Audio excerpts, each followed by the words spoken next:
Alleluia, Alleluia,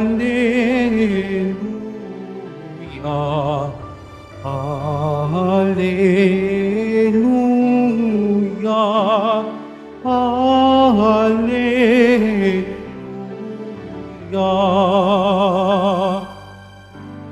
Kayong mabigat ang pasan, ay kay Jesus maglapitan,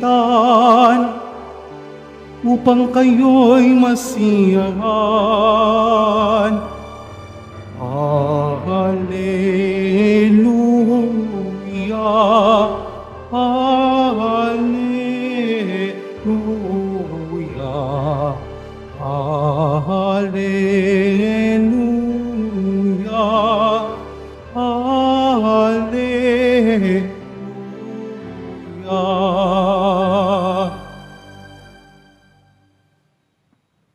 Sumainyo ang Panginoon, At sumayo rin. ang mabuting balita ng Panginoon ayon kay San Mateo. Papuri sa iyo, Panginoon.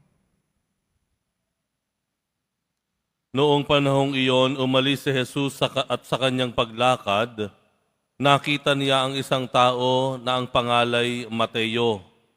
Nakaupo ito sa paningilan ng buwis.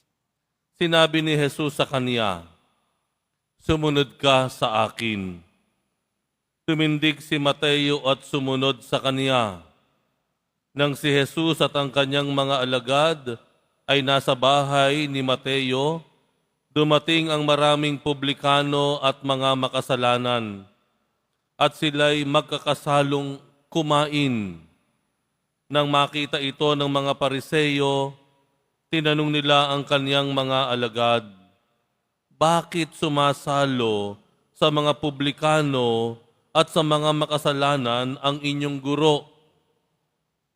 Narinig ito ni Jesus at siya ang sumagot, "Ang mga may sakit ang nangangailangan ng manggagamot, hindi ang mga walang sakit.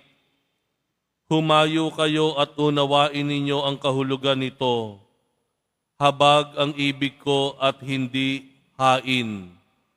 Sapagkat naparito ako upang tawagin ang mga makasalanan, hindi ang mga banal." Ang mabuting balita ng Panginoon. Pinupuri ka namin, Panginoong Kristo. Magsiupo muna ang lahat. Isang araw po naglalakad ang pari sa kanyang nasasakupang lugar. Sa isang kalsada, habang naglalakad siya, may mga 5 bata nakaikot. Mukhang maganda yung kanilang pinagkukwentuhan, kaya lumapit yung pari. Paglapit ng pari, ay mayroong nasa gitna nila ay napakagandang kalapate. At nagtanong yung pare, ano ginagawa niyo dyan mga bata? Mukhang maganda yung kalapating iyan. Ang sabi nung isang bata, "Father, meron pong tumigil dito na isang sasakyan, binigay sa amin itong napakagandang kalapate. Regalo daw sa amin." Kanino mapupunta yan? 5 kayo dyan. Eto nga po, Father. Nagko-contest po kami. Mapupunta yung kalapating ito na napakaganda doon sa pinakasinungaling sa amin. Nanlaki mata nung pare. Ano kanyo? Ito pong kalapating ito, iisa lang ho ito. Ibibigay po ito doon sa pinakasinungaling sa amin. Nako, medyo nagpanting ang tenga ni Father. Nako mga bata, ang sabi nung pare, "Alam nyo ba na masama at kasalanan ang pagiging sinungaling?" Yan. Ang ama ng kasinungalingan ay si Satanas. Alam nyo ba mga bata, kahit nung bata pa ako, kasing edad ako ninyo, hindi ako nagsisinungaling. Tapat ako sa nanay at tatay ko. Wala akong itinatago sa kanila. Lagi ko nagsasalita nung kung ano ang katotohanan. Lumaki ako na hindi nagsisinungaling. Naku, narinig ng mga bata. Sabay-sabay silang tumingin kay Father. Tapos yung isa may hawak ng kalapate. "Father, Ito po. O ano yan? Binibigay po namin sa inyo. Kayo po ang winner. Kayo po ang panalo sa amin. Ano? Kasi nungaling. May iniwan si Pope Francis sa atin na katuruan. Ang sabi ni Pope Francis ay ang simbahan daw po ay hindi museo ng mga banal.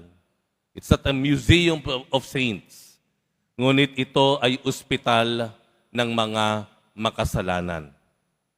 Ang sabi ni Pope Francis, makasalanan mula sa pinakabatang miyembro ng simbahan hanggang sa pari, hanggang sa papa, hanggang sa Santo Papa. Lahat tayo makasalanan. Ang sabi ni Pope Francis at paalala sa atin. At ito pong ebanghelyo ay isang maganda pong pakinggan. May good news po ang ebanghelyo. Dahil ang sabi ng Panginoon sa ebanghelyo, ako'y naparito, hindi para doon sa mga walang sakit, kung hindi doon sa mga may sakit. Ako'y naparito sa mundo para sa mga makasalanan, hindi para sa mga banal. Ito po ang assurance ng Panginoong Hesus sa ating lahat na nagkakamali, nagkukulang, nagkakasala, nakakagawa ng masama. At sinabi pa nga niya, ang simbahan daw hindi torture chamber. Pumupunta tayo dito hindi para i-torture tayo. Ipagdiinan po sa atin yung ating pagkakamali at pagkukulang hanggang sa tuluyan na tayong mawala ng pag-asa, manghina at mawala. Ang simbahan daw ay isang lugar ng kagalingan. Ito ay lugar ng pag-asa, lakas ng loob. At particularly, sinabi niya, ang confessional box daw. Nasaan ang confessional box natin? Ayun, nasa kaliwa po ninyo. Yung may mga ilaw pong iyan. Yan po yung kumpisala natin. Sinabi ni Pope Francis, itong mga kumpisala na ito ay lugar ng pagpapagaling. Itong mga kumpisala na iyan ay lugar ng nag-uumapaw na biyaya ng Diyos. Kaya magpasalamat tayo sa Diyos dahil ang mga simbahan ay bukas lagi para magkumpisal tayo. Dito sa Quiapo, bago pa sumikat ang araw hanggang sa paglubog ng araw, meron pong mga naghihintay na pari para tayo ay pumunta, lumapit para ating takbuhan. Para yung ating parang nawawala ng pag-asang kalooban doon sa ating pakiramdam na tayo ay hindi tinatanggap ng Diyos, na tayo ay masama, tayo ay basura. Paglabas natin sa kumpisalang iyan, mayroong panibagong pag-asa, may panibagong simula na naghihintay sa atin. Dahil tayo ay binigyan ng kasiguruhan ng pagtanggap ng Diyos at kapatawaran sa nagawa nating kasalanan. Naparito ang Diyos para sa atin, para sa mga may kasalanan at hindi doon sa hindi na kailangan ng kapatawaran. Yan ang mabuting balita ng Panginoon sa atin. Kaya marahil, ito po ang naging daan o dahilan kung bakit ang Quiapo Church laging dinudumog ng tao. Lagi na lamang tayong puno. Can you imagine? 9 masses in an ordinary day, 13 masses on a Sunday, 15 masses on a Friday. At yan ay puno. Marahil ang mahal na poong Jesus Nazareno, siya ang nagtuturo sa atin na ito ang lugar ng ating kapahingahan. Ito ang lugar na tinatanggap ka kahit sino ka pa. Kung ano pa man ang amoy mo, ano pa man ang itsura mo, ano pa man ang damit na suot mo, tanggap ka dito.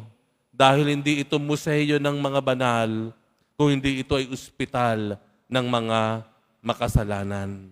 Ito marahil ang dahilan kung bakit kapag ako'y nagmimisa dito, ako'y talagang humanghang-mangha hanggang ngayong ika-4 na buwan ko na po rito bilang lingkod niyong pare. Kada ako magmimisa dito, wala akong nakikitang nagkukwentuhan. Lahat ng mga mukha ninyo nakatingin dito sa harapan. Alam niyo ba yon? Kasi minsan po, nakalulungkot ano. Mas kakaunti ang tao rito, pero makita mo yung mga ulo kung saan-saan nagpupunta. Lingon ng lingon. Makikita niyo naman pag nandito kayo, POV, makikita niyo talaga kung sino yung lingon na ganoon, yumuyo ko, tingin sa cellphone, binibilang yung ikot nung ceiling fan, ganoon. Pero POV, mula po dito sa altar, ako po'y manghang-mangha. Sabi ko, ito ang himala ng Nazareno. Talaga yung mukha ninyo, still. Hindi nagalaw. Hindi ko lang alam kung kayo ay nakatunganga lang, at tagos-tagusan ang mukha nyo ang tingin nyo sa pare, Pero nais kong isipin, itong mga deboto ng mahal na poong Jesus Nazareno, itong mga nagsisimba sa Quiapo, talagang naroroon yung kanilang hangarin, mithiin, na makaniig ang Panginoon. At ang isang dahilan, we found a place of acceptance. Natagpuan natin ang lugar na tayo tinatanggap. Nakikita natin yung lugar na ito na lugar ng kapahingahan, ng kagalingan, ng kapatawaran, at pagmamahal. Mga kapatid, oo, tinatanggap tayo bilang makasalanan ng Diyos, pero wag nating kalilimutan yung sinabi ng Panginoon sa Ebanghelyo, sumunod ka sa akin. Yun ang sabi niya kay Mateo. Ano ibig sabihin nun? Ibig sabihin nun, makasalanan nga tayo, pero sumunod ka. Maglakbay ka. Sumunod ka tungo sa isang buhay na mas maayos, mas tapat. Tumayo ka at magsimula kang maglakad, sundan natin ng Panginoon para sa isang buhay na mas makatarungan, makipagkalakalan sa iyong kapwa, isang buhay na may mas malasakit sa kapwa, isang buhay na mas may paggalang at pagkilala ng halaga ng kapwa. Tumayo tayo kagaya ng ginawa ni Mateo at maglakad sundan ng Panginoon para sa isang buhay na mas pinahahalagahan ng sarili, pinahahalagahan ng kalusugan, may respeto sa katawan, at may pagpapakumbaba. Mabuhay tayong mga makasalanan dahil minamahal tayo ng Diyos. Pero pinagpala tayo dahil tayo inaanyayahan ng Diyos para sa isang buhay na mas mabuti, mas banal, at mas karapat-dapat sa Kanyang kaharian.